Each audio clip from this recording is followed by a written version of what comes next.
দেশের অন্যতম শিল্পাঞ্চল সাভার ও আশুলিয়ার পোশাক কারখানাগুলোতে তীব্র লোডশেডিংয়ের কারণে উৎপাদন সক্ষমতা উল্লেখযোগ্য হারে কমে গেছে বলে জানিয়েছে কারখানা কর্তৃপক্ষ। চলতি বছরের এপ্রিল মাসের তথ্য অনুযায়ী এই দুই শিল্পাঞ্চলে প্রতিদিন ৮ থেকে ১০ ঘণ্টা পর্যন্ত বিদ্যুৎ থাকে না। ফলে কারখানাগুলোর উৎপাদন কার্যক্রম মারাত্মকভাবে ব্যাহত হচ্ছে। কারখানা মালিকদের তথ্য অনুযায়ী সাভার ও আশুলিয়ায় ছোট বড় মিলিয়ে প্রায় ১৫০০-এর বেশি পোশাক কারখানা রয়েছে।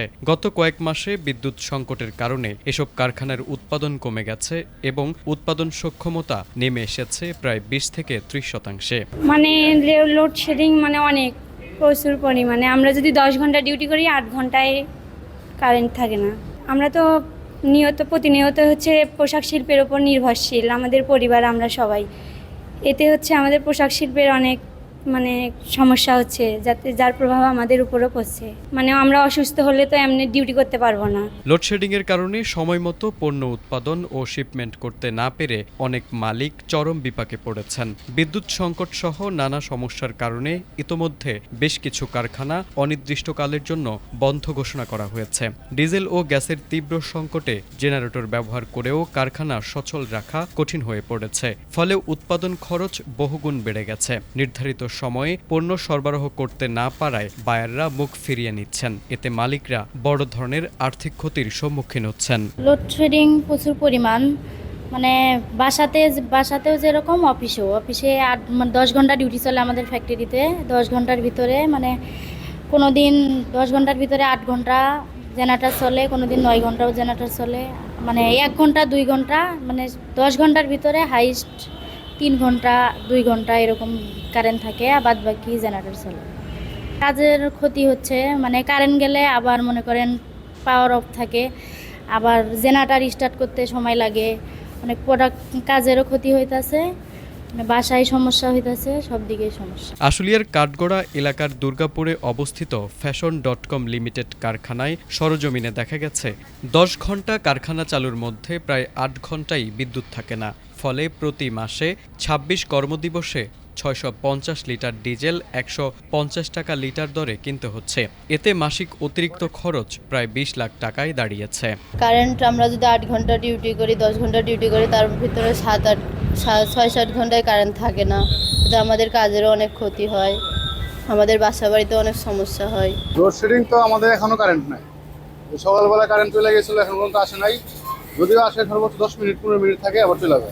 আমাদের জেনারেটর যখন চলে তখন তেলের খরচ হয়, তেল দিতে হয়, কিন্তু এই তেলটা তো পাওয়া যাচ্ছে না, যে কারণে আমাদের ব্যয়বহুল ক্ষতি হচ্ছে। আর প্রোডাকশন ঠিক মতো হচ্ছে না। কারেন্ট চলে গেলে 10 থেকে 12 মিনিট কাজ বন্ধ থাকে, 12 মিনিট কম করলে অনেক টাকা লস হয়ে যায়। লোডশেডিং বলতে অনেক লোডশেডিং, যা বলা বাহুল্য। যা আধা ঘন্টা থাকলে 1.5 ঘন্টা নাই, আবার আসলো 1 ঘন্টা থাকলে আবার নাই।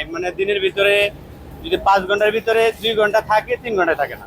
কারখানার operation director AK-M Amirul Islam বলেন, বিদ্যুৎ সংকটের কারণে তাদের উৎপাদন ধস নেমেছে। তিনি সরকারের কাছে নিরবচ্ছিন্ন বিদ্যুৎ সরবরাহের দাবি জানান। আমাদের ফ্যাক্টরির ব্যাপার আমি বলবো, ওভারঅল কিন্তু আমি মনে করি বাংলাদেশের মধ্যে সব জায়গায় একই অবস্থা। জাস্ট আমাদের ফ্যাক্টরির গত লাস্ট 3 দিন যদি আমরা করে দেখি, এভালুয়েশন করে দেখলাম, প্রতিদিন অর্থাৎ 7 ঘন্টা 54 মিনিট, 7 ঘন্টা 59 মিনিট, 7 ঘন্টা 52 মিনিট, এইভাবে আমাদের 10 ঘন্টার মধ্যে প্রায় 8 ঘন্টা চলে যাচ্ছে। এবং 10 ঘন্টা শুধু আমরা ইলেকট্রিসিটি পাচ্ছি। এখন ইলেকট্রিসিটি পাচ্ছি আমরা জেনারেটর দিয়ে করতেছি।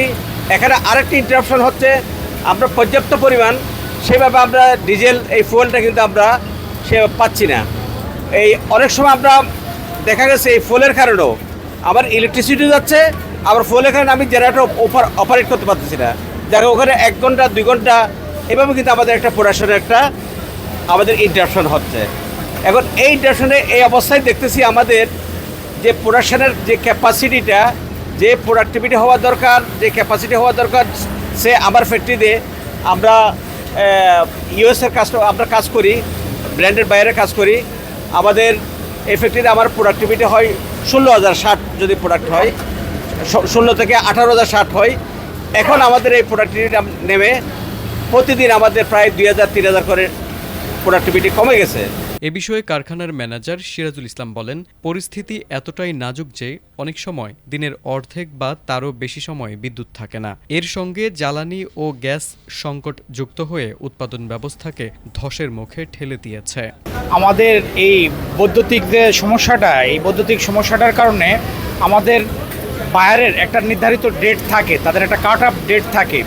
তো এই ডেটে আমরা পাচ্ছি না ঠিকমতো জেনারেটর দিয়ে মেশিন ফ্যাক্টরি রান রাখতে, সময় মতো তাদের যে শিপমেন্টের ডেটটা থাকে এটা আমরা ফিল আপ করতে পারতেছি না।